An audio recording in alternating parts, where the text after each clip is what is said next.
Robert Parker's world seemed perfect from the outside. At 38, he was the celebrated CEO of Genesis Technologies, with offices in 10 major cities and a personal net worth that landed him on Forbes's most notable lists. Today, as the Seattle rain pattered against the windows of his luxury car, he was focused on the merger documents that would add another billion to his company's valuation. His driver navigated through the crowded streets while Robert barely noticed the world beyond his leather portfolio. The board meeting had run long, but everything was proceeding according to plan, just as things always did in Robert Parker's meticulously organized life, until he saw them. 3 identical little girls with honey blonde hair, no more than 6 years old, sitting behind a makeshift stand on the corner of Madison and 5th. A crudely written sign, propped between stuffed animals and well-loved toys, read, "Toy sale, help buy Mum's medicine." Something about their determined little faces made Robert tell his driver to stop. What happened next would change the course of multiple lives forever. Before we jump back in, tell us where you're tuning in from. And if this story touches you, make sure you're subscribed, because tomorrow I've saved something extra special for you. Robert Parker instructed his driver to pull over, his curiosity piqued by the unusual sight on this rainy Seattle afternoon. Grabbing his umbrella, he stepped out into the light drizzle, designer shoes splashing in puddles as he approached the card table where the 3 identical girls sat under a tattered canopy. $5 for Mr. Whiskers, said the first girl, holding up a worn teddy bear, missing one eye. Her sisters nodded in unison. "He's very special," added the second. Her small hands smoothing the bear's matted fur with tender care. "Mum said he's a collector's item," whispered the third, the quietest of the 3, her eyes a striking hazel that seemed oddly familiar, regarding Robert with careful assessment. Robert took in the scene. 3 identical girls in mismatched rain jackets, one red, one blue, one purple, protecting a hodgepodge collection of toys from the increasing rain. The makeshift stand was starting to sag under the weight of the water collecting in the tarp above them. "What's this all about?" Robert asked, gesturing to their handwritten sign. The girl in the red jacket, clearly the spokesperson of the group, squared her small shoulders. "Our mom needs special medicine that costs a lot of money. We're helping." "All of our allowance money wasn't enough," explained the girl in blue, who appeared to be keeping track of their sales in a small notebook, columns of careful numbers written in crayon. "Mom doesn't know we're doing this," the quiet one in purple confided, her voice barely audible above the rain. Something in Robert stirred. Perhaps it was the entrepreneurial spirit he recognized in these young salesgirls, or perhaps it was the desperation underlying their business venture. Either way, he found himself reaching for his wallet. "How much for everything?" he asked. The girls exchanged startled glances. "Everything?" Red Jacket asked, eyes widening. "Everything," Robert confirmed. Blue Jacket consulted her notebook, her small brow furrowing with concentration. "That would be $127.50, she announced with mathematical precision that impressed him. Robert extracted several $100 bills from his wallet. "Will this cover it?" The quiet girl in purple gasped. "That's too much money." "Consider it an investment," Robert replied, surprised by his own generosity. He rarely made impulsive decisions, especially financial ones, but something about these determined little entrepreneurs compelled him. "What's an investment?" Red Jacket asked. "It means I believe in what you're doing," Robert explained, studying their identical faces, the same button nose, the same constellation of freckles, the same hazel eyes that nagged at his memory. "What are your names?" "I'm Lily," said Red Jacket. "I'm Violet," said Blue Jacket, still staring at the money in disbelief. "I'm Rose," whispered Purple Jacket, the quiet one. Flower names. Something about that detail made Robert's heart constrict unexpectedly. "Who's looking after you girls?" he asked, suddenly aware that 3 6-year-olds were selling their possessions unsupervised on a rainy street corner. "Our neighbor, Mrs. Winters," explained Lily. "She's watching from her apartment." She pointed to a window in the building, behind them, where an elderly woman gave a hesitant wave. "And your mom, where is she?" "At the hospital," Violet answered matter-of-factly. "She goes there 3 times a week for her treatments." "She's a web designer," Rose added softly. "She works from home so she can take care of us, but sometimes she gets too tired now. A web designer." Something clicked in Robert's mind, a fragment of memory from nearly 7 years ago. "What's your mum's name?" he asked, his voice suddenly. "Ours, Rebecca Taylor," they answered in unison. Robert felt the world tilt beneath his expensive shoes. Rebecca Taylor, the woman he'd once loved with every fibre of his being, the woman who'd walked away 6.5 years ago when he'd chosen his start-up over their relationship, telling him some things were more important than money. The woman who'd stopped returning his calls after their painful breakup, the woman who, apparently, had given birth to triplets shortly thereafter. Robert's mind raced through calculations he'd never thought to make before. 6-year-old triplets. Their familiar. Hazel eyes, his mother's eyes, his eyes. The timing of Rebecca's departure from his life. The flower names. Rebecca had always loved botanical gardens. "Do you girls happen to have a picture of your mom?" he asked, struggling to keep his voice steady. Lily reached into the pocket of her red raincoat and pulled out a slightly damp photograph. "We always carry this in case we get lost," she explained, handing it to him. There she was, Rebecca, her dark hair shorter now, her smile the same as he remembered, surrounded by 3 identical little girls in hospital gowns. The photo appeared to be from a hospital celebration, with a banner reading 3 years cancer-free, visible in the background. Cancer, medicine. The pieces fell into awful alignment in Robert's mind. "Has your mum's cancer come back?" he asked gently. Rose nodded. "Solemnly. The doctor says she needs special medicine that costs a lot of money. Our insurance won't pay for all of it." "That's why we're selling our toys," Lily added with determination. "Mom said we might have to move to a smaller apartment, but she promised we'd stay together," Violet explained, her businesslike demeanor cracking slightly. Robert felt something he hadn't experienced in years, the sensation of his carefully constructed world shifting on its axis. These weren't just any children selling toys on a street corner. The evidence was overwhelming, the truth undeniable, as he looked into 3 pairs of eyes identical to the ones he saw in the mirror every morning. These were his daughters. Daughters he never knew existed. Daughters whose mother was fighting cancer without his knowledge or support. "Do you girls need a ride home?" he asked, his CEO voice failing him, replaced by something more vulnerable than he'd allowed himself to be in years. The triplets looked toward Mrs. Winter's window, seeking guidance. The elderly woman, having observed the entire interaction, was already making her way down to the street, umbrella in hand. "Mrs. Winters," called Lily. "This nice man bought all our toys. He gave us lots of money for Mom's medicine." Mrs. Winters approached cautiously, her weathered face concerned as she took in Robert's expensive suit and the luxury car idling nearby. "That's very generous of you, sir," she said, positioning herself protectively near the girls. "But the girls need to get home now. Their mother will be back from her treatment soon." "Of course," Robert said, suddenly aware of how this must appear. A stranger talking to 3 young girls, regardless of his suspicions about their parentage. "I just wanted to help."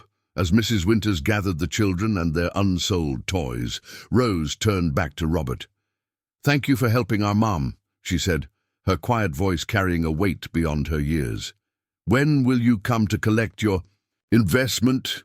Violet asked practically, clearly still puzzling over the concept. Robert smiled despite the emotional turmoil churning inside him. Don't worry about that, just take care of your mom. As they walked away, Lily called back over her shoulder, "Mom lives in apartment 4B if you want to meet her. She's really nice." Mrs. Winters shot a disapproving look at Lily before hurrying the children along, but the information had been shared. Apartment 4B.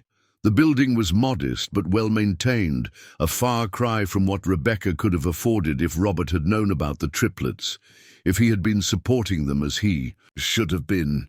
Robert stood in the rain long after they'd disappeared inside, the weight of revelation pressing on his chest. His driver eventually approached with concern.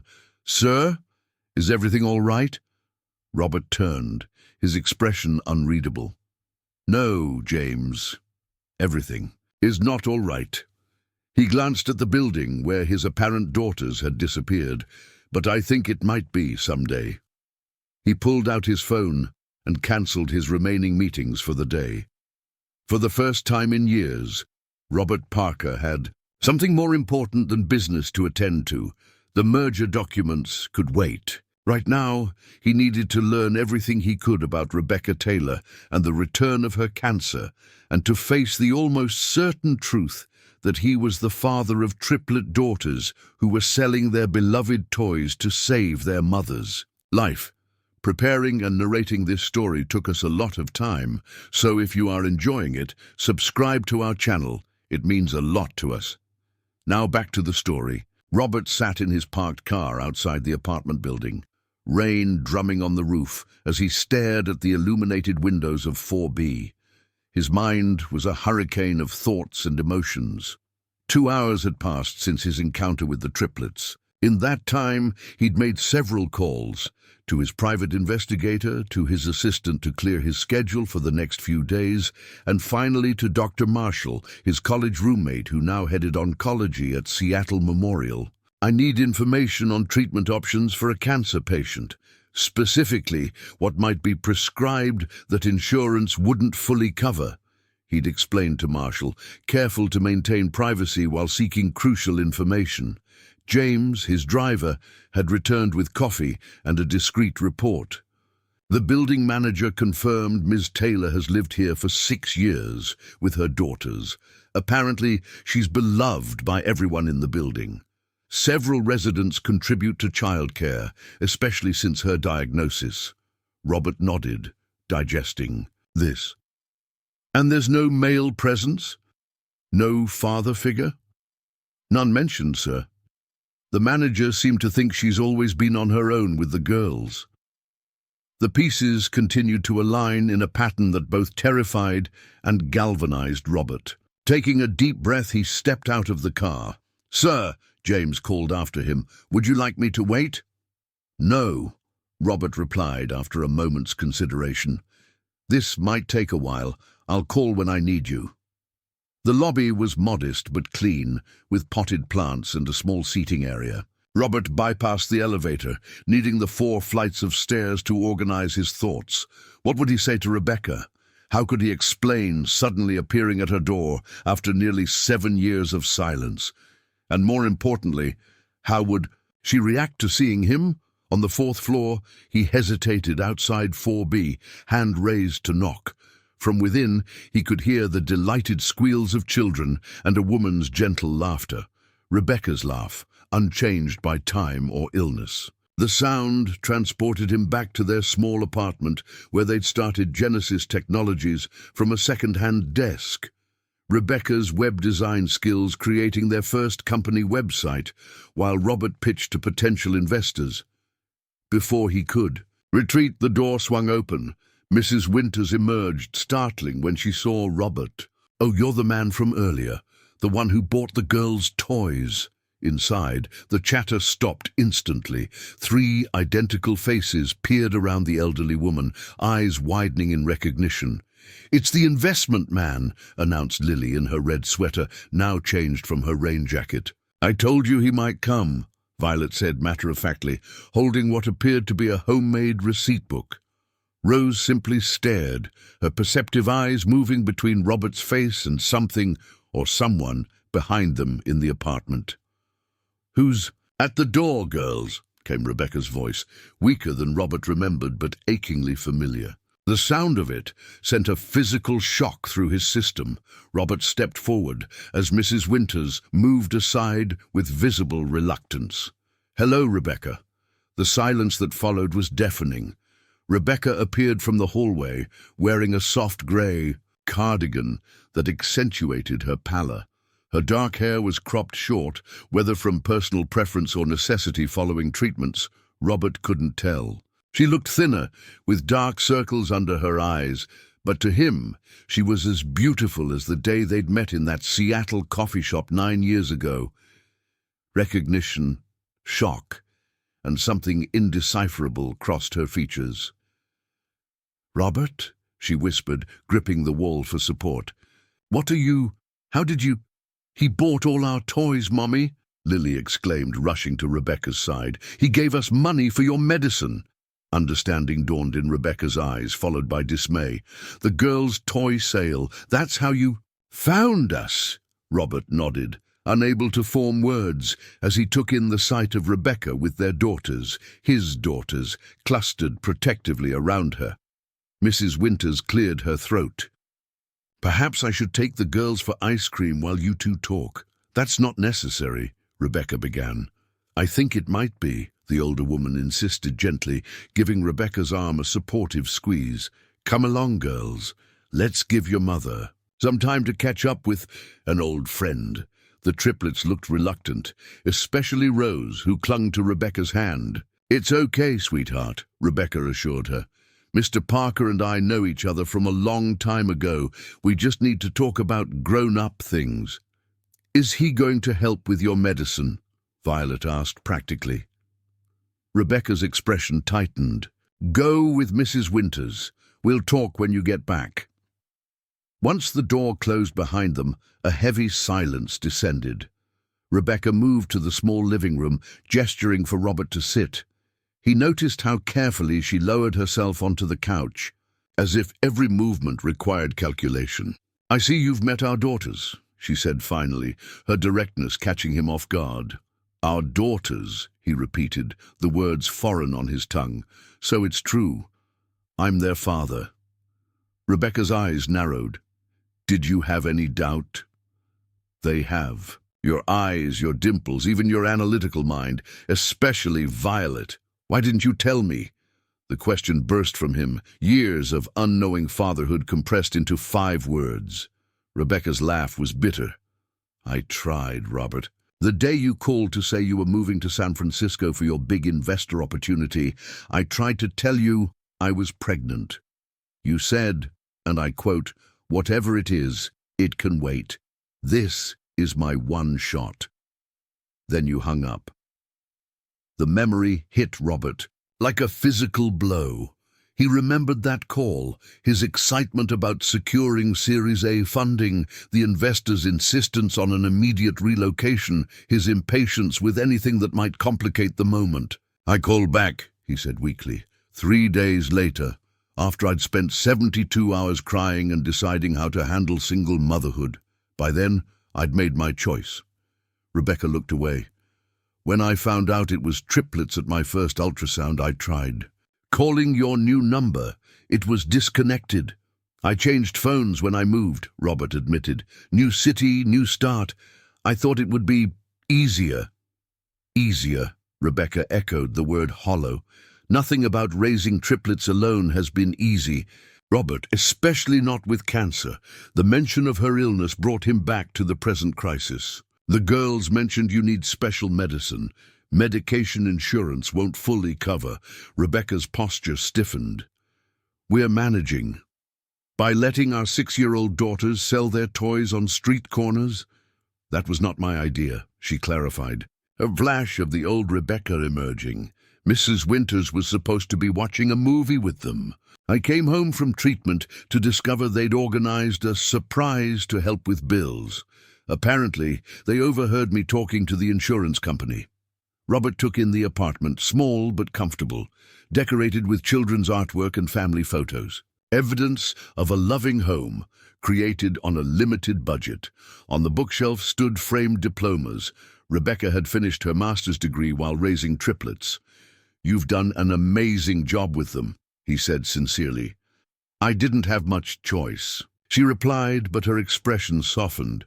"They're extraordinary children." "Rebecca," Robert leaned forward, "I know this is unexpected, but I want to help. With your medical expenses, with the girls, with everything." Her eyes flashed. "We've managed for 6 years without your help." "And now you're selling their toys for medicine money," he countered. "That stops today." Rebecca started to protest, but a coughing fit overtook her. Robert rushed to the kitchen, returning with water. As she drank, he noticed the prescription bottles lined up on the counter, the calendar marked with treatment days, the stack of medical bills partially hidden. "Under a cookbook. What type of cancer?" he asked gently. "Lymphoma, stage 3. The prognosis is cautiously optimistic with the right treatment." She set down the glass. "The standard protocol is covered by insurance, but my oncologist believes a newer immunotherapy would give me better odds. Insurance considers it experimental." "How much?" Rebecca shook her head. "I'm not discussing finances with you. Rebecca, please, let me do this. Not for you, if that's too complicated right now, but for them, for our daughters." Her resistance visibly wavered at the mention of the girls. After a moment, she stood and retrieved a folder from the desk, handing it to him wordlessly. Inside were medical reports, treatment plans, and financial estimates that made Robert's stomach clench. The immunotherapy would cost over $12,000 per month for at least a year. An astronomical sum for a freelance web designer, but a minor expense for a billionaire CEO. "I'm covering this," he stated. "Not a question, but a decision. All of it, and any other medical expenses that arise." Rebecca started to argue, then stopped, exhaustion evident in every line of her body. "The girls need me to be here," she said finally, her voice breaking. "I need to beat this, and if that medicine gives me better odds—" She trailed off, the admission clearly difficult. "Then it's settled," Robert said, careful to keep triumph from his voice. This wasn't a business negotiation won. This was the mother of his children accepting help she desperately needed. "This doesn't mean you can suddenly play father after 6 years of absence," Rebecca warned, regaining her composure. "The girls are my priority. I won't have them confused or hurt." "I understand," Robert said, though the thought of being kept from his newly discovered daughters was physically painful. "But Rebecca, I'd like to know them, if you'll allow it." Before she could respond, the front door burst open and the triplets tumbled in, faces smeared with ice cream and excitement. "Mom, Mrs. Winters got us triple scoops," announced Lily. "Because we're triplets," added Violet logically. Rose, ever observant, looked between the adults, sensing the charged atmosphere. "Are you still talking about grown-up things?" Rebecca exchanged a look with Robert, a silent communication passing between them, the kind that had once been second nature. During their 3 years together, "Actually," she said carefully, "Mr. Parker was just telling me that he's an old friend who wants to get to know you girls better." "Because he bought our toys?" asked Violet, practical as always. "Because sometimes," Rebecca said, choosing her words with visible care, "people come back into our lives when we least expect it." Robert felt the weight of her words. Not forgiveness, not yet, but perhaps the beginning of a door opening. As the triplets surrounded them with stories of their ice cream adventure, he caught Rebecca watching him, her expression a complex mixture of caution, exhaustion, and something that might, with time and patience, become trust again. The next morning, Robert arrived at Genesis Technologies headquarters, distracted. He'd spent a restless night replaying his conversation with Rebecca, researching lymphoma treatments, and staring at the photo of the triplets he'd surreptitiously taken with his phone. Those little girls, Lily, Violet, and Rose, were his daughters. The reality of it kept hitting him in waves of disbelief and wonder. "You look terrible," remarked Diane Chen, his COO and oldest friend, as she entered his office with their usual morning briefing materials. "The Carson merger keeping you up?" Robert gestured for her to close the door. "I need to tell you something, and I need your complete discretion." Diane raised an eyebrow but complied, settling into the chair across from his desk with the practiced ease of someone who'd been managing corporate crises alongside him for nearly a decade. "I have children," he said bluntly. 3 of them, 6-year-old identical triplet girls. To her credit, Diane's only visible reaction was a slight widening of her eyes. "I'm listening."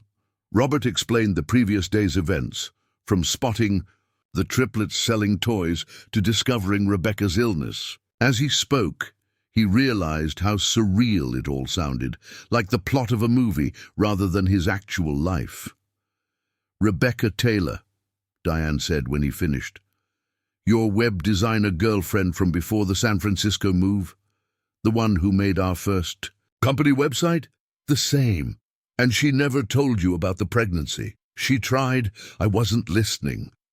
The admission tasted bitter. Robert Parker, lauded by Forbes for his exceptional vision, had missed the most important development in his personal life because he'd been too focused on business. Diane was quiet for a moment, processing. "What's your plan now?" "I'm covering Rebecca's medical expenses, all of them. The best doctors, the experimental treatments insurance won't touch, whatever it takes." "Of course," Diane nodded. "And the girls?" Robert hesitated. "That's more complicated. Rebecca is understandably protective. I can't just waltz into their lives and claim fatherhood after 6 years of absence, even if it was unintentional." "But you want to be in their lives," Diane stated, not a question. "More than I've wanted anything in a very long time," Robert admitted. "You should see them, Diane. They're incredible, smart, confident, completely unique despite being identical. And they've been raised by a single mother fighting cancer who still managed to shield them from the worst of it." Diane considered him thoughtfully. "The Carson merger is scheduled to close next month. You're supposed to be in New York for those final negotiations next week." "I know. And the Tokyo expansion needs your personal attention by the end of the quarter." "I'm aware of my commitments," Robert said, an edge creeping into his voice. "Are you?" Diane challenged. "Because if you're serious about being part of these girls' lives, about supporting Rebecca through cancer treatment, then you need to decide what kind of CEO you're going to be going forward." The statement hung in the air between them. Robert had built Genesis Technologies from nothing into a tech empire valued at billions, sacrificing personal relationships and any semblance of work-life balance along the way. His reputation for complete dedication to the company was legendary in the industry. "I need to reprioritize," he acknowledged. "Drastically," Diane agreed. She tapped her tablet, pulling up his calendar. "Let's start with cancelling your Tokyo trip and reassigning the Carson negotiations to me. I've handled most of the groundwork anyway." Robert felt a momentary resistance. These were major business moves he'd personally cultivated, but it evaporated when he thought of those 3. Little girls and their mother fighting for her life. "Do it," he said decisively. "And Diane, I need your help figuring out how to restructure my role longer term. I can't keep running the company the way I have been." She smiled slightly. "About time you realized that. The executive team has been trying to get you to delegate more for years." As Diane left to begin rearranging his professional life, Robert picked up his phone to focus on his personal one. He dialed Dr. Marshall again. "I need you to take on a patient," he said, without preamble. "Rebecca Taylor, lymphoma, stage 3. I want her to have access to every treatment option available, experimental or otherwise. Robert, you know I can't just—" "She's the mother of my children, James," Robert interrupted. "Children I didn't know existed until yesterday. Whatever strings need pulling, whatever donations need to be made, make it happen. Please." A stunned silence followed. "I'll clear my schedule this afternoon," Marshall finally said. "Have her bring her medical records." Next, Robert called his lawyer to arrange for immediate financial support for Rebecca and the girls, regardless of how independent she insisted on remaining. Then he contacted a real estate agent about larger apartments within walking distance of the girls' school. By noon, he'd set in motion a complete restructuring of both his professional and personal life. But the most important call remained. Taking a deep breath, he dialed Rebecca's number. "The girls are at school," she answered, her voice guarded. "I know. I wanted to talk to you first." Robert hesitated. "I've arranged for you to see Dr. James Marshall at Seattle Memorial this afternoon. He's the head of oncology and an old friend. He'll review your case and discuss the immunotherapy options." A pause. "Robert, I can't just switch doctors midway through treatment." "You won't be. Marshall will consult with your current oncologist. This is about getting more options, not replacing your existing care." He softened his tone. "Please, Rebecca, let me do this." The silence stretched so long he thought she might have hung up. "The appointment's at 3, he added. "I can have a car pick you up." "I can drive myself," she said finally, the independence he remembered so clearly evident in her voice. Then more softly, "But thank you. I'll go." Relief flooded him. "There's something else. I'd like to see the girls again, properly this time, not just as the stranger who bought their toys." "It's too soon to explain who you really are," Rebecca said quickly. "They're only 6. This is complicated enough without confusing them about their parentage mid-crisis." "I understand," Robert assured her, though part of him ached at the delay. "What about dinner? I could bring food to your place tomorrow after their school, as your friend who wants to help during a difficult time." Another pause. "The girls have ballet on Wednesdays until 5. After ballet, then, I'll bring dinner for everyone around 6. Nothing extravagant," Rebecca cautioned. "They're not used to excess." The warning was clear. Don't try to buy their affection with grand gestures. Robert thought of his own childhood, of a father who appeared occasionally with expensive gifts that never made up for his prolonged absences. "I understand," he said. "Simple dinner, no extravagance." That evening, Robert found himself in a high-end toy store, ignoring his own promise as he filled a shopping cart with educational toys, art supplies, and books. The sales associate looked bemused as the clearly wealthy man in the designer suit debated between different brands of colored pencils with intense concentration. "These are for very special little girls," he explained, feeling foolish but unable to contain his excitement. He was about to check out when his phone rang. "Rebecca." "I saw Dr. Marshall today," she said without preamble. "He's arranged for me to start the immunotherapy next week." "That's wonderful," Robert replied, stepping away from the register. "What did he say about your prognosis?" "With the new treatment, he's cautiously optimistic. Apparently, my particular genetic markers respond well to this therapy." Her voice softened. "Robert, the cost of this is already handled," he interrupted gently.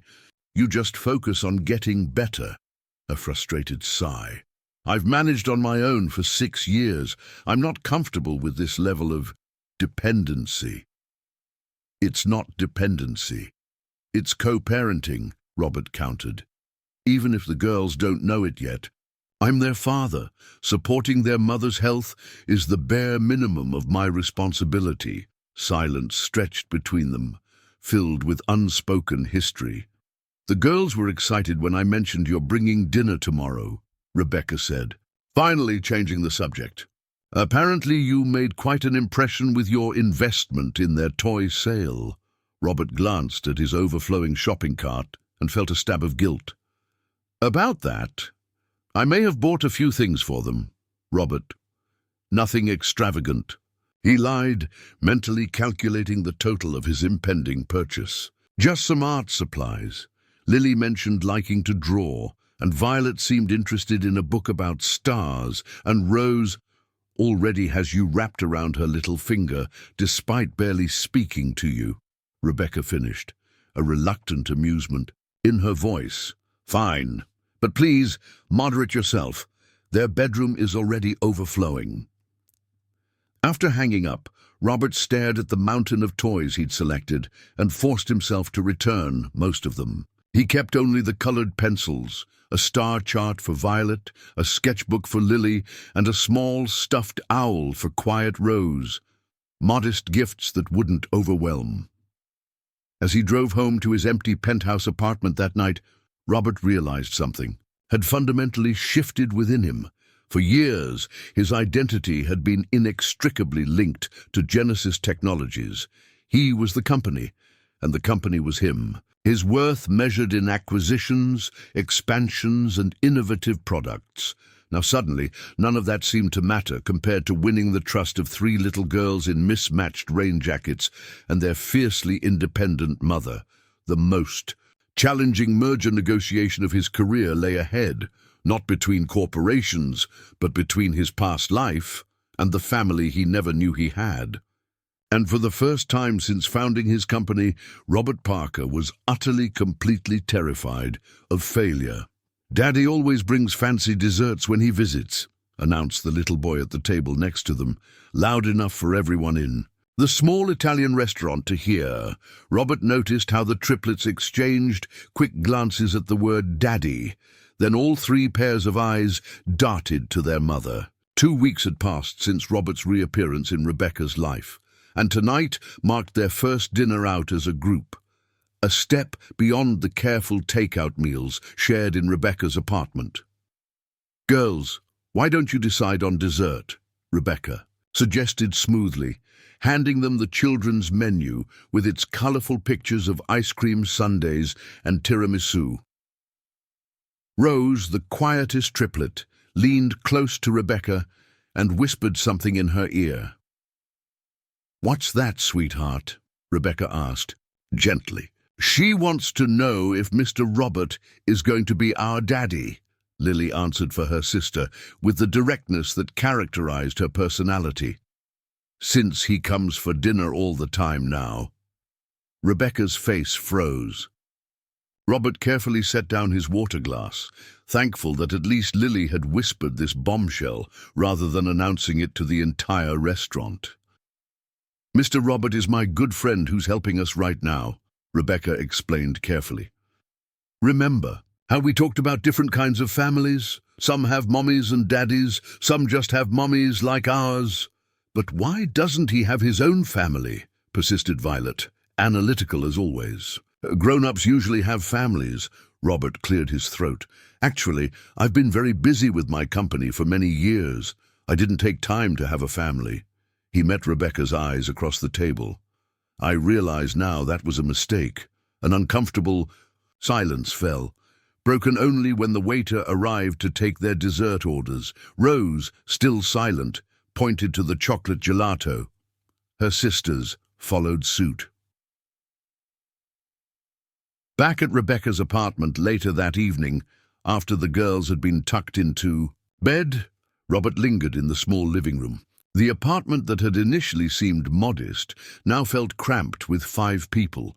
The lease paperwork for a larger 3-bedroom in a building with an elevator, and Dorman sat in his briefcase, awaiting Rebecca's approval. "They're starting to ask questions," Rebecca said quietly, returning from the girls' bedroom. "I knew they would." "What do you want to tell them?" Robert asked. Rebecca sank into the armchair across from him, fatigue evident in her posture.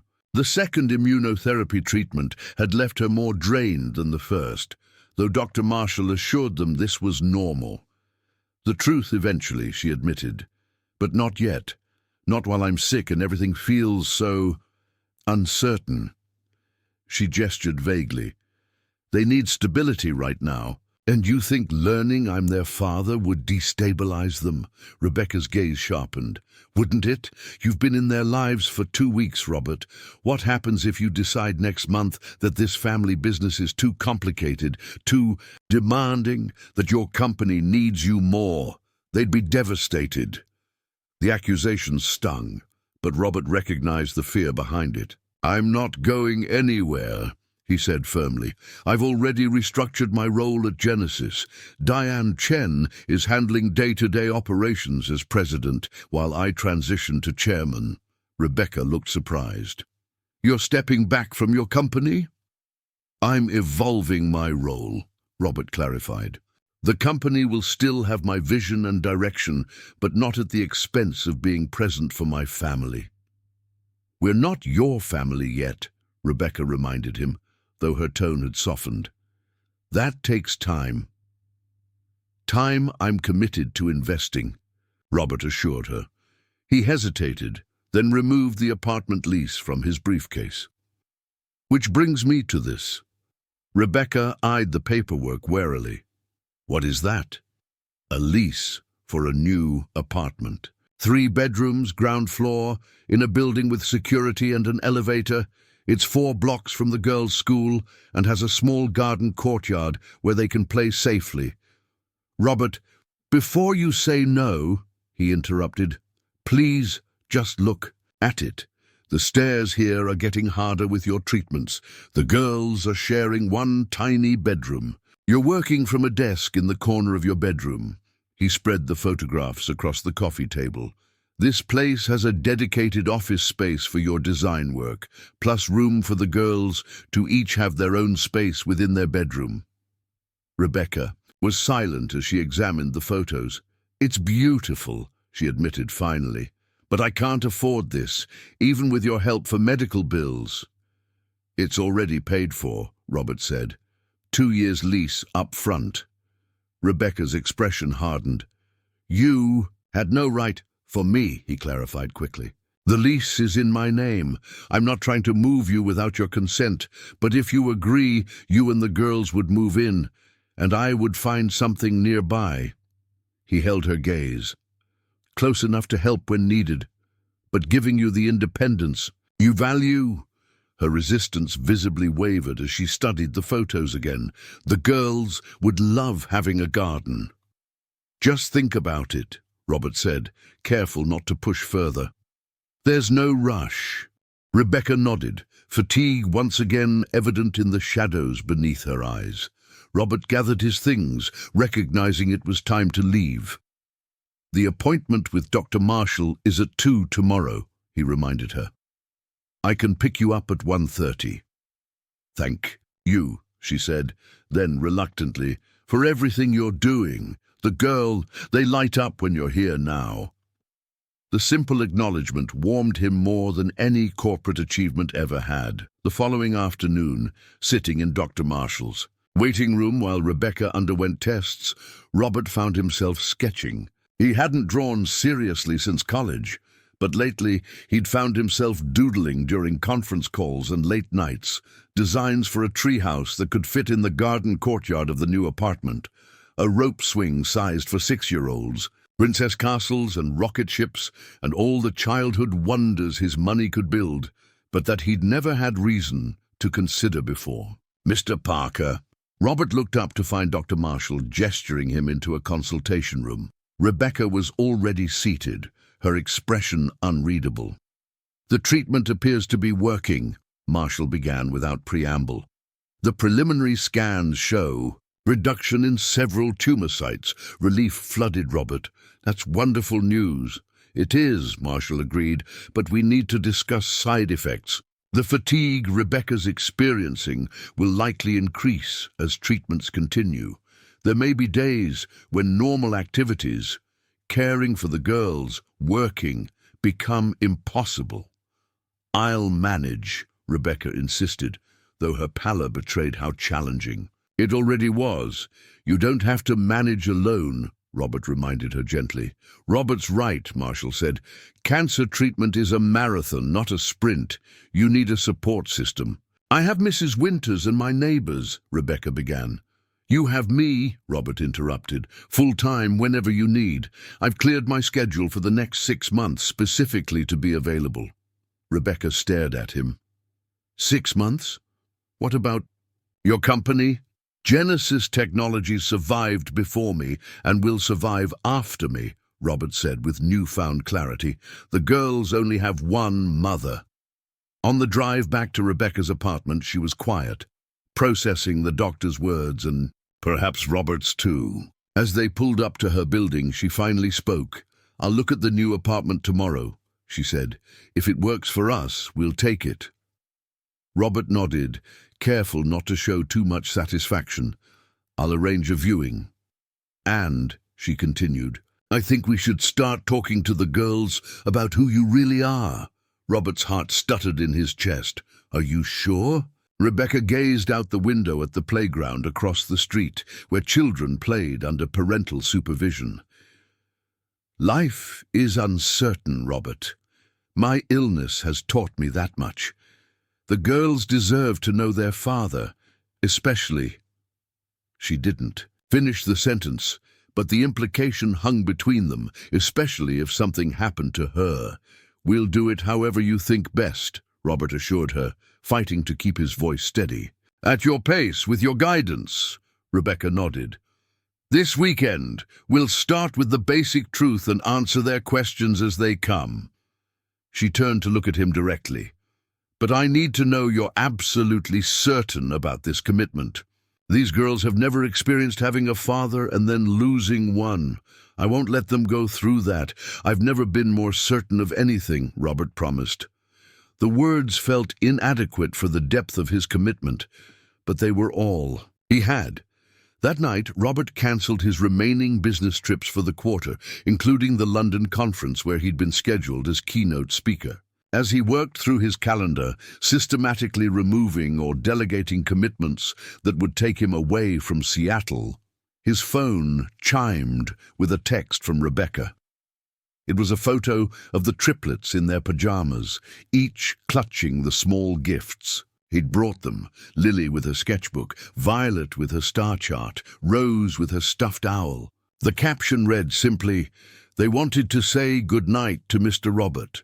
For a moment, Robert couldn't breathe past the tightness in his chest. These three little girls, his daughters, who had gone to bed thinking of him, who might soon know him as their father. He saved the photo as his phone background, replacing the Genesis Technologies logo that had been there for years. Another small step in the recalibration of his priorities. Another piece of his heart permanently claimed by three identical girls with honey blonde hair and determined spirits who had been selling their toys in the rain that fateful day. "Is it true?" Violet demanded, her small face serious as she stood in the center of Rebecca's living room, arms crossed in a perfect imitation of her mother's stance. "Are you really our dad?" Robert knelt to meet her at eye level, heart thundering in his chest. They had planned this conversation carefully. Rebecca would introduce the topic, explain in age-appropriate terms how Robert was their biological father who hadn't known about them, and then they would answer questions together. But Violet, ever analytical, had cut straight to the heart of the matter before Rebecca had finished her carefully rehearsed introduction. "Yes," Robert answered simply. "I am your father." Three identical faces stared back at him with varying expressions. Violet's intense scrutiny, Lily's wide-eyed wonder, and Rose's cautious assessment. "But you weren't here before," Lily pointed out, bouncing slightly on her toes as she processed this revelation. "Daddies are supposed to be here all the time. Jenny Murphy's daddy lives with them and takes her to soccer." Rebecca moved to sit on the couch, gathering her strength. The latest round of treatment had left her more drained than usual. "Remember how we talked about different kinds of families? Mr. Robert, your dad, didn't know about you until recently. When he found out, he came right away to meet you. When you were selling your toys in the rain," Robert added gently, "that's when I realized who you might be." Rose, who had remained silent, finally spoke in her soft voice. "Is that why you look like us? Because you're our dad?" Robert nodded, emotion making speech difficult. "That's right, you have my eyes. And Grandma Mitchell says we have your stubborn chin," Lily added with a giggle. Robert glanced at Rebecca in surprise. She shrugged slightly. "My mother has been observant." "If you're our dad," Violet continued, her logical mind working through, The implications. Does that mean you're going to live with us now? Jenny Murphy's parents live together. Rebecca and Robert exchanged glances. They had anticipated this question, but hadn't agreed on the exact answer. Your mom and I aren't married like Jenny's parents, Robert explained carefully, but I'll be nearby in my own apartment. I'll see you often and help take care of you.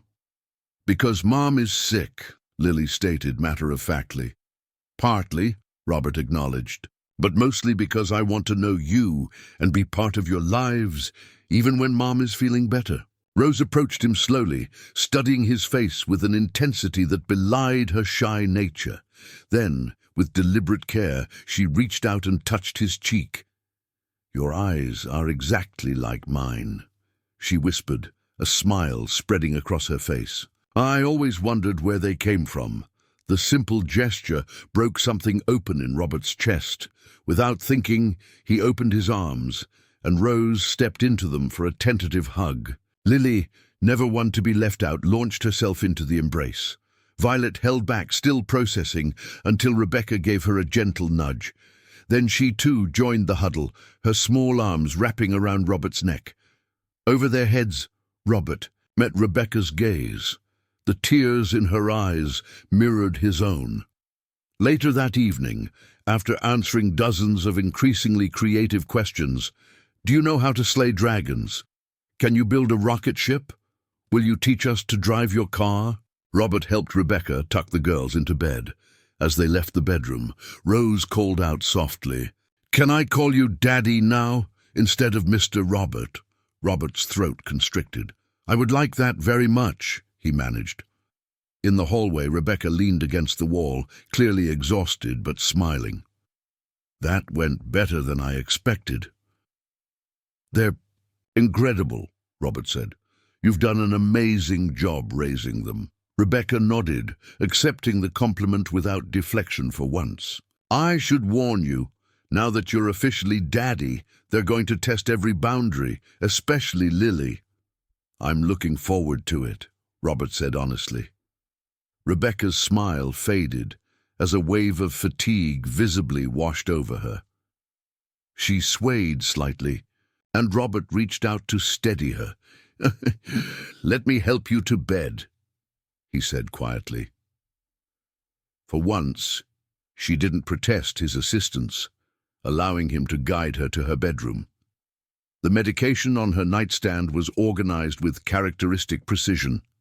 Pain management, anti-nausea, immunotherapy supplements. Robert poured a glass of water while Rebecca settled against her pillows. Thank you, she said as he handed her the evening doses, for being patient with all of this, with me. You don't need to thank me for doing what I should have been doing. For years, Robert replied. Rebecca studied him thoughtfully. You know, 6 years ago I was so angry with you for choosing your company over us, for not listening when I tried to tell you about the pregnancy. She swallowed her pills before continuing, but watching you with them today, maybe it worked out the way it was supposed to. What do you mean? The Robert Parker I knew back then wasn't ready to be a father, she said bluntly. You were brilliant and driven, but completely focused on building your empire.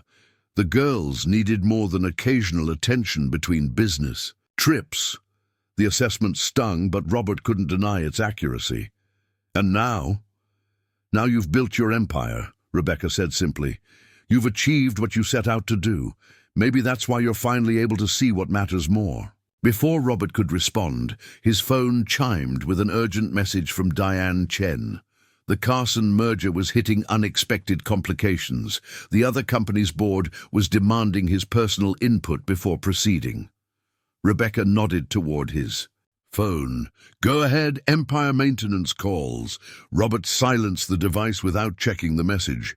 It can wait until morning. Rebecca's eyebrows rose. The old Robert would have been out the door already.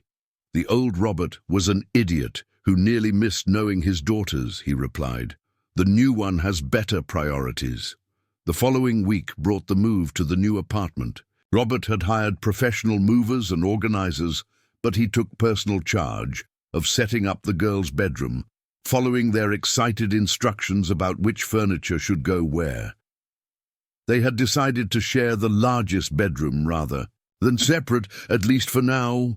"We've never been apart," Violet explained seriously as she directed the placement of her bookshelf. "It would be too quiet."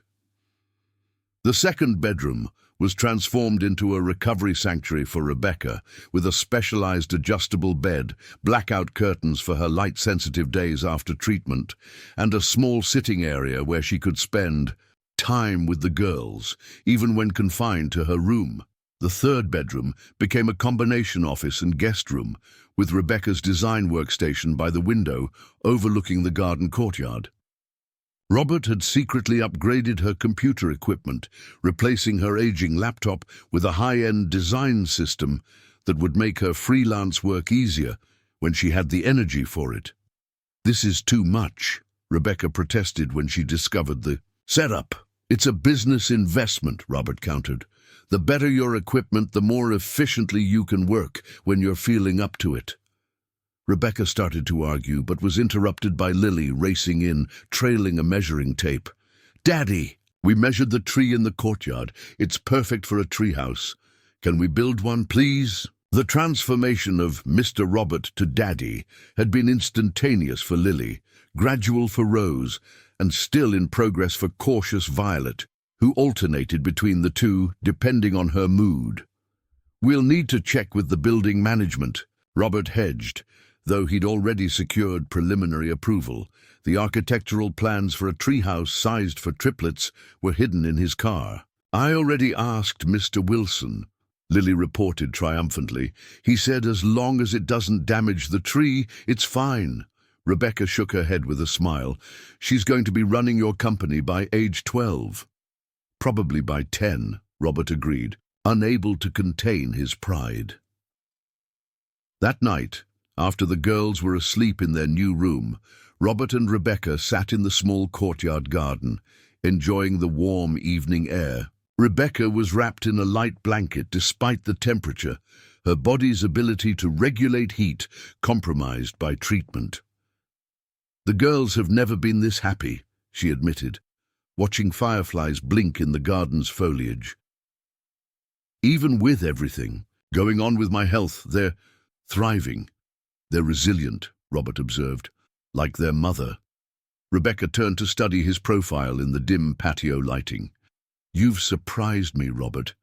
I expected you to throw money at the situation, which you have, but I didn't expect you to throw yourself into it so completely. Canceling business trips, building tree houses, learning to braid hair.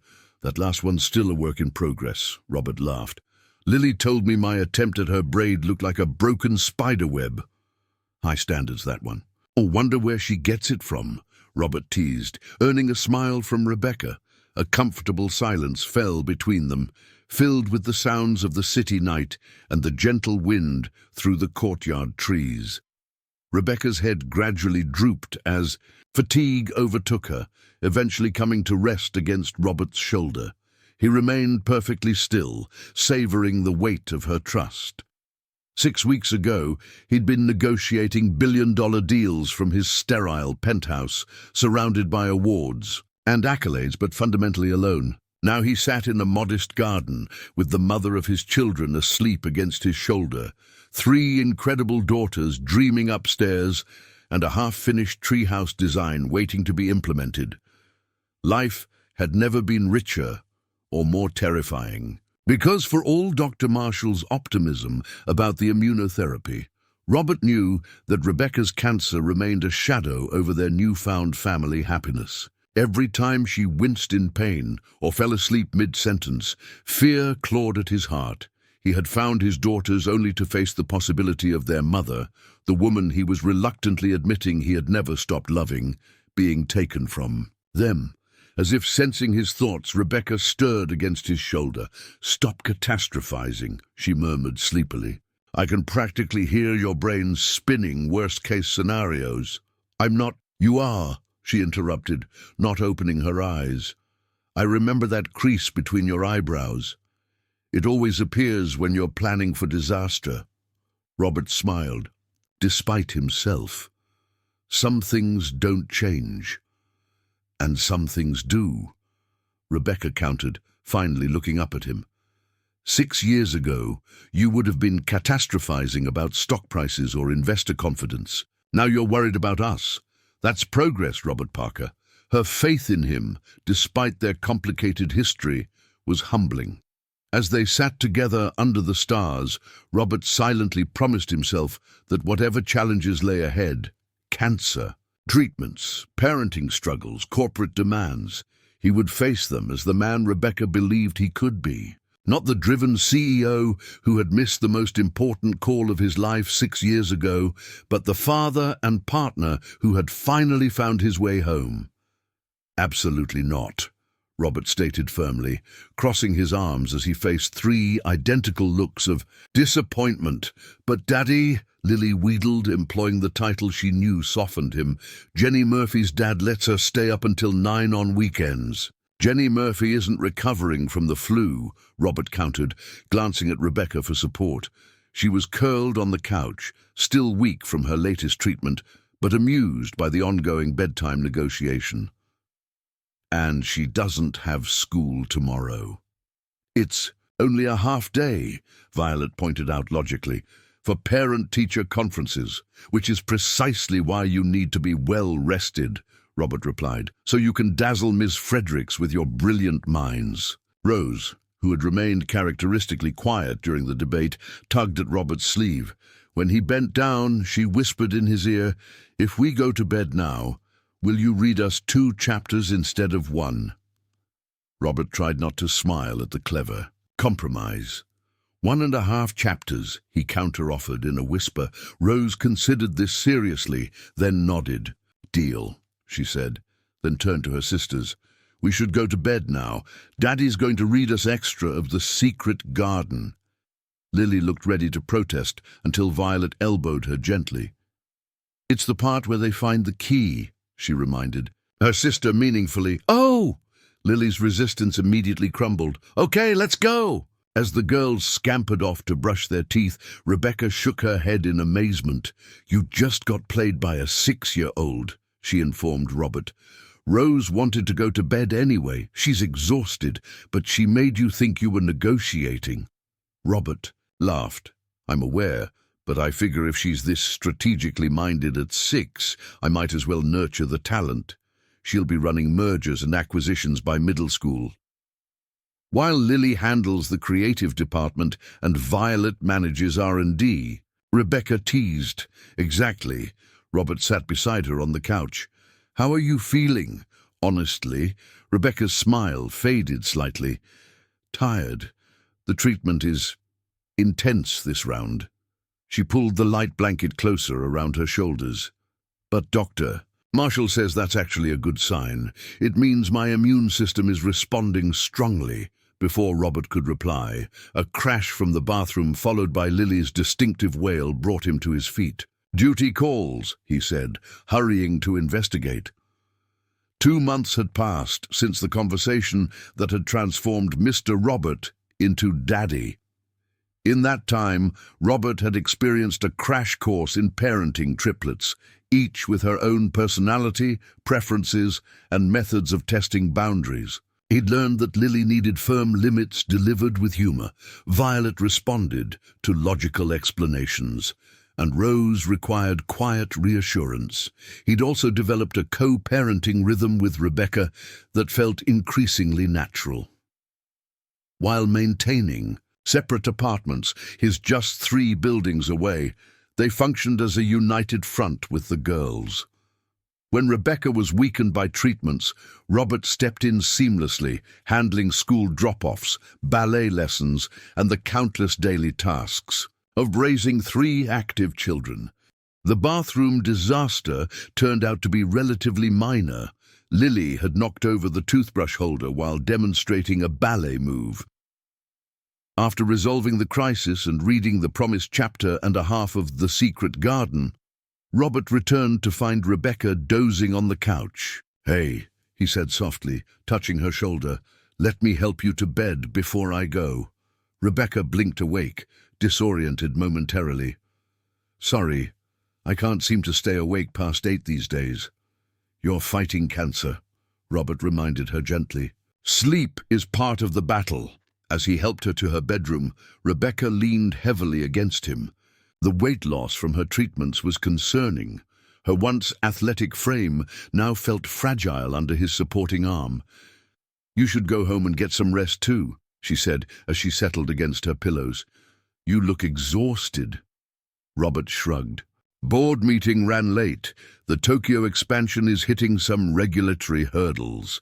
Rebecca studied him with the perceptiveness that had always been her hallmark. You're trying to do too much, Robert. Running a multinational company while co-parenting 3 6-year-olds and supporting someone through cancer treatment, it's not sustainable. I'm fine, he insisted. You're not, she contradicted softly. You've lost weight too. You fall asleep. During movie nights with the girls. Yesterday you put your phone in the refrigerator. Robert smiled ruefully. Violet found it next to the orange juice. My point exactly. Rebecca reached for his hand. The girls and I aren't going anywhere. You can delegate more at work without the world ending. The touch of her hand against his sent warmth through Robert's chest. These moments of connection had been increasing lately. A hand on his arm when he brought coffee, sitting close together during the girls' ballet recital, falling asleep against each other during family movie nights. I'll think about it, he promised. Rebecca's knowing look told him she wasn't convinced, but fatigue was overtaking her again. Her eyes drifted closed, despite her efforts to keep them open. Get some rest, Robert said, reluctantly releasing her hand. I'll take the girls to school in the morning and bring them to the hospital for lunchtime visit. Thanks, Rebecca murmured, already half asleep. As Robert turned to leave, she added softly, I don't know how I would have managed without you. The way admission from fiercely independent Rebecca, who had raised triplets alone for 6 years, left Robert speechless. Back at his apartment later that night, Robert found himself unable to sleep despite his exhaustion. Rebecca was right. He was stretching, himself too thin. The Tokyo expansion that once would have commanded his full attention now felt like an irritating distraction from what truly mattered. His phone chimed with an email from Diane Chen. The subject line read simply, "Read this immediately." Opening it, Robert found himself looking at a financial analysis of Genesis Technologies' last quarter. The numbers were excellent, better than projected, despite his reduced involvement.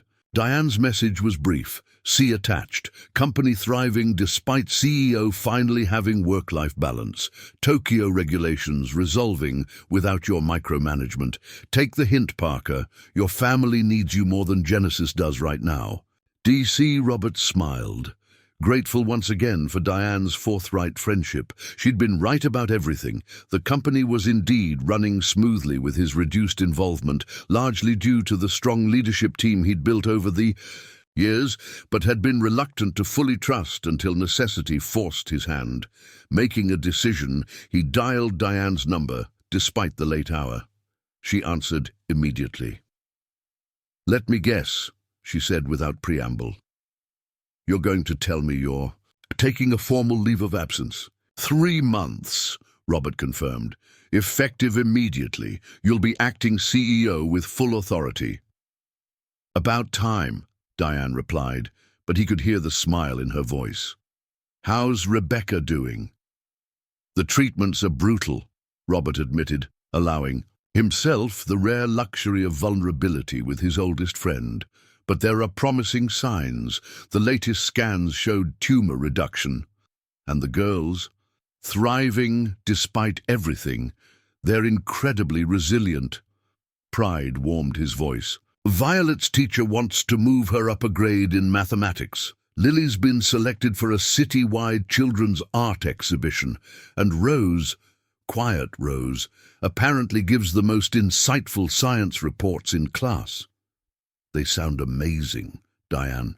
said, "You know, I've known you for 15 years, Robert, and I've never heard you sound so fulfilled." The observation struck Robert as profoundly true. For all his business success, for all the accolades and wealth he'd accumulated, nothing compared to the purpose he'd found in caring for 3 little girls and their mother. "I'm going to ask Rebecca to marry me," he said suddenly, the decision crystallizing in that moment, a surprised pause. "Are you sure that's wise right now, with her health situation?" "I'm not suggesting we get married immediately," Robert clarified, "but I want her to know that when she beats this, and she will, beat it, I want us to be a real family, complete.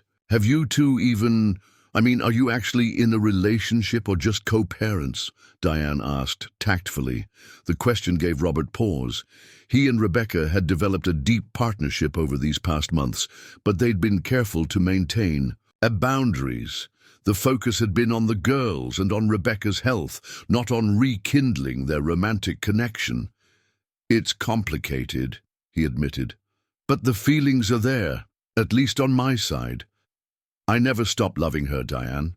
I just got distracted by building Genesis." "Well, speaking as your friend rather than your COO," Diane said gently, "maybe make sure those feelings are reciprocated before you propose marriage. Rebecca might not be ready to consider that step while fighting for her life." Robert acknowledged the wisdom in her caution. "I'll wait for the right moment, but I know what I want now, with a clarity I've never had before." The next morning, Robert arrived at Rebecca's apartment earlier than usual, armed with breakfast for everyone and news of his leave of absence. He found Rebecca already dressed and sipping tea at the kitchen counter, looking more energetic than she had in weeks. "You seem better today," he observed, setting down the bag of fresh bagels. "Dr. Marshall called with my latest blood work," she explained, a cautious smile lighting her pale face. "My markers are improving. The treatment is working, Robert." Relief coursed through him. "That's incredible news. It doesn't mean we're out of the woods," Rebecca cautioned, "but it's the first really positive sign in months." Before Robert could respond, the triplets burst into the kitchen in various states of dress, having heard his voice. "Daddy!" Lily exclaimed, launching herself at him for a hug. "Did Mum tell you? She's getting better. The medicine is killing the bad cells," Violet explained scientifically. "Dr. Marshall said Mum's immune system is working extra good now." Rose simply wrapped her arms around his waist and held tight, her silence more eloquent than words.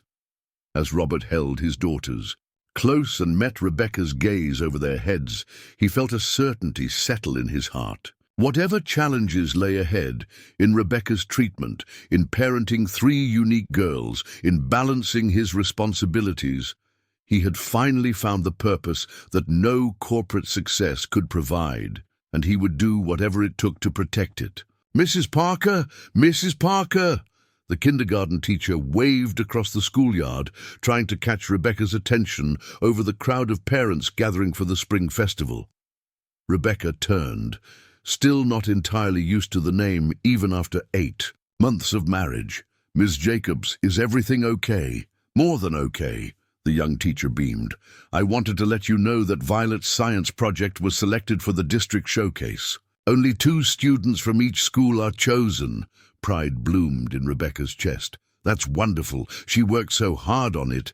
And," Ms. Jacobs continued enthusiastically, "Lily's mural design won the school contest. Her artwork will be painted on the cafeteria wall over summer break."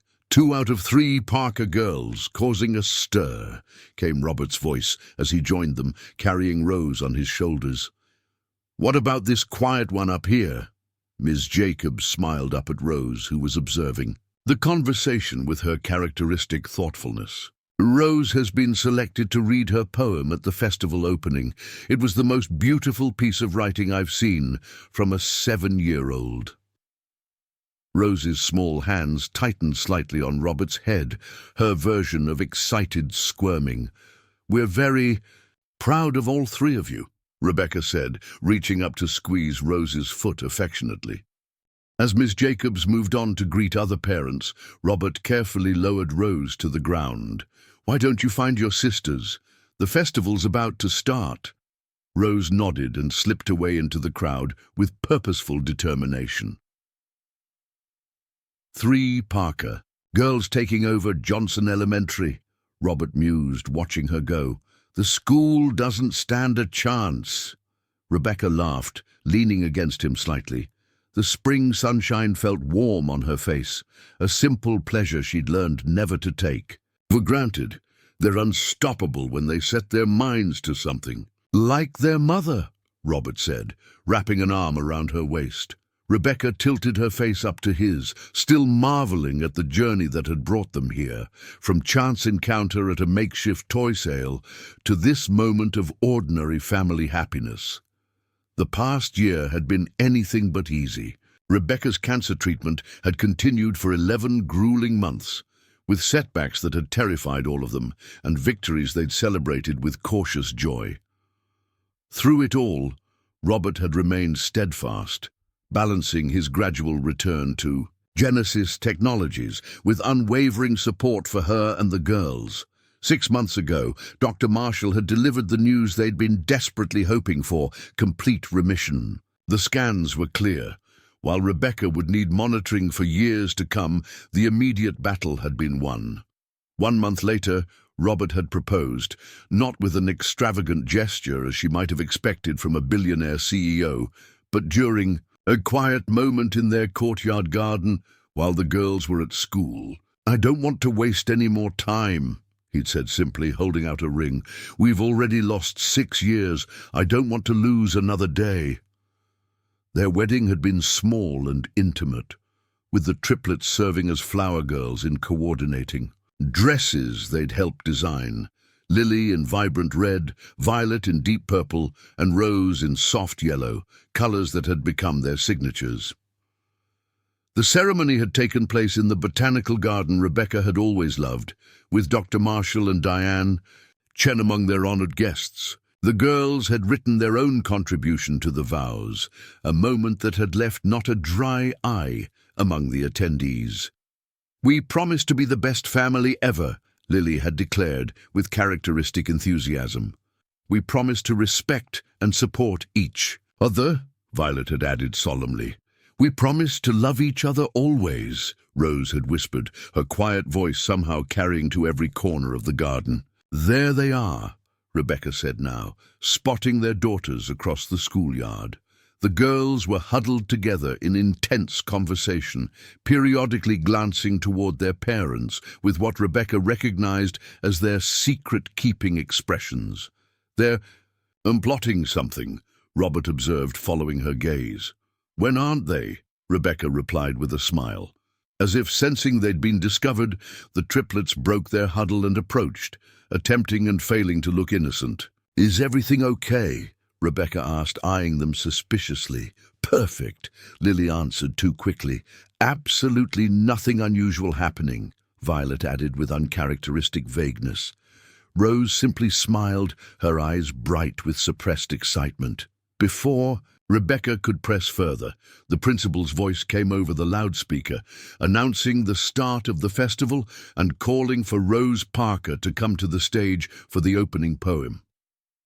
Rose took a deep breath, squared her small shoulders, and headed toward the stage with quiet confidence. "Should we be concerned about whatever they're planning?"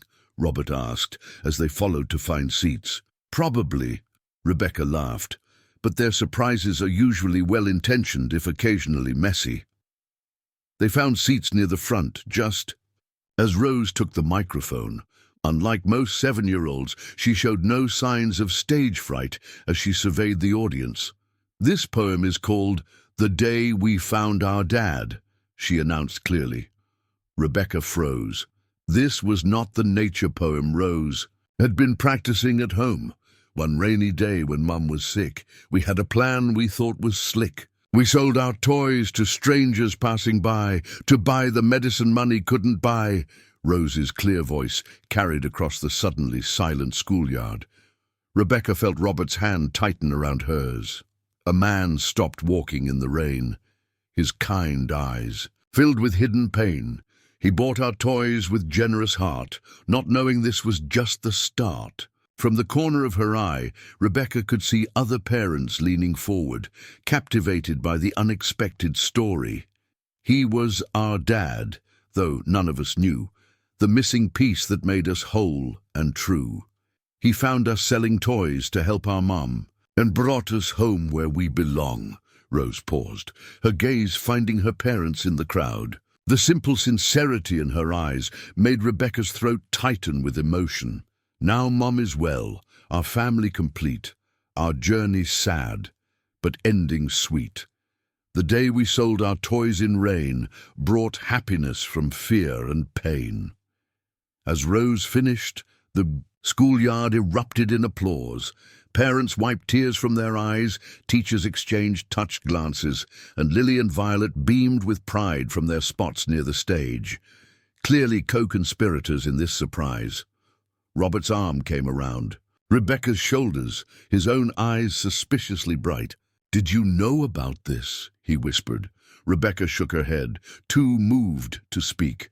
Their journey, distilled into a child's poem, somehow captured both the pain and the joy of their unlikely path to becoming a family. After the ceremony, as families dispersed to enjoy the festival activities, the triplets found them near the art display, where Lily's colorful mural design was prominently featured. "Did you like my poem?" Rose asked, her usual quietness temporarily replaced by eager anticipation. "It was beautiful, sweetheart," Rebecca assured her, kneeling to embrace her. "But why didn't you tell us you were changing your poem?" "We wanted it to be a surprise," Lily explained, bouncing on her toes. "For your anniversary." "Our anniversary?" Robert asked, confused. "Our wedding was only 8 months ago." "Not that anniversary," Violet corrected with the patient tone she reserved for adults who were being obtuse. "Today is 1 year since you found us selling toys in the rain. It's our family anniversary." Rebecca and Robert exchanged stunned glances. In the whirlwind of treatment, recovery, marriage, and everyday parenting challenges, neither had tracked the exact date of their reunion. 1 year, Robert murmured, shaking his head in wonder. "It feels like both forever and no time at all." "We made you something else too," Lily announced, reaching into her festival tote bag. She withdrew a carefully wrapped package. "All 3 of us worked on it." Inside was a handmade photo album, its cover decorated with the girls' distinctive artistic styles. Lily's bold colors, Violet's precise patterns, and Rose's delicate details combining into a harmonious whole. The title, written in Violet's careful printing, read, "Our Family Story." The first page held a crayon drawing of 3 small girls at a table selling toys in the rain. The next showed a tall man in a business suit buying their treasures. Page 2 after page documented their journey, hospital visits, moving day, the wedding, holiday celebrations, all rendered from the triplets' perspective in a combination of drawings and pasted photographs. The final page showed all 5 of them in front of their home, holding hands. Above the drawing in Rose's gentle handwriting were the words, "The best things happen when you least expect them." "This is the most precious gift we've ever received," Robert said, his voice rough with emotion. "Do you like the last part?" Lily asked eagerly, flipping to the very back cover. There, tucked into a small handmade pocket, was a child's drawing of a tiny baby. Rebecca's breath caught. "What's this?" Violet adjusted her glasses importantly. "That's preparation for the future, in case our family gets bigger someday." "We thought you might want another baby," Lily clarified. "After Mom is completely better, we would help take care of it," Rose added softly. "We've been practicing with our dolls." Robert met Rebecca's eyes over their daughters' heads, a question in his gaze that matched the sudden flutter in her heart. They hadn't discussed expanding their family. Recovery and building stability for the triplets had been the priority. But seeing the hopeful faces of their daughters, Rebecca felt a new possibility open before her. "That's something Mom and Dad will need to talk about," Robert said carefully, saving Rebecca from having to respond immediately. "But it's a lovely thought." As the girls ran off to enjoy the festival games, Robert guided Rebecca to a quiet bench beneath a flowering cherry tree. "They never cease to amaze me," he said, watching their daughters from a distance. Lily was attempting to toss rings onto bottles with characteristic exuberance, while Violet calculated angles and Rose offered quiet encouragement. "They've been through so much," Rebecca agreed, "yet they're so resilient, so full of hope." Robert took her hand, tracing the simple wedding band on her finger. "What about you? How do you feel about their expansion plans?" Rebecca laughed. "Trust the girls to bring up the topic before we had a chance to consider it ourselves." "But now that they have?" Robert pressed gently. Rebecca leaned against his shoulder, considering. 1 year ago, she'd been desperately ill, selling her design services at reduced rates to afford medication, watching her daughters attempt to sell their beloved toys to help. The future had seemed bleak and uncertain. Now she sat healthy in the spring sunshine, married to a man who had transformed himself from driven CEO to devoted father, surrounded by the joyful chaos of a school festival, with 3 thriving daughters and a life full of possibilities. "I think," she said slowly, "that our family is perfect exactly as it is." She turned to meet his gaze. "But perfect doesn't mean complete. There might be room for one more, Parker." Robert's smile was radiant. "Really?" "Not immediately," Rebecca cautioned. "I need another 6 months of clear scans first, but yes, really." As Robert drew her close, Rebecca glanced again at their daughters, now all clustered around the ring toss booth, clearly developing a collective strategy. From desperate toy sale in the rain to this moment of ordinary joy, their journey had been anything but straightforward. Life offered no guarantees. Her illness had taught her that. But sitting here in the sunshine, watching the 4 people she loved most in the world, Rebecca felt something she had once thought lost forever.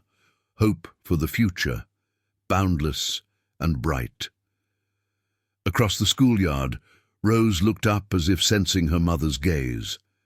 The smile that spread across her usually solemn face was like sunshine breaking through clouds, radiant, transformative, complete. She waved, and Rebecca waved back, a silent communication between mother and daughter. One rainy day a year ago, 3 determined little girls had set up a makeshift stand to sell their treasured toys for their mother's medicine. They couldn't have known that in doing so, they would find not just financial help, but the missing piece that would make their family whole. Sometimes, Rebecca reflected as Robert's arm tightened around her shoulders, the most precious discoveries happen when you're simply trying to make it through the storm. Up next, you've got 2 more standout stories right on your screen. If this one hit the mark, you won't want to pass these up. Just click and check them out. And don't forget to like, subscribe, and turn on the notification bell so you don't miss any upload from us.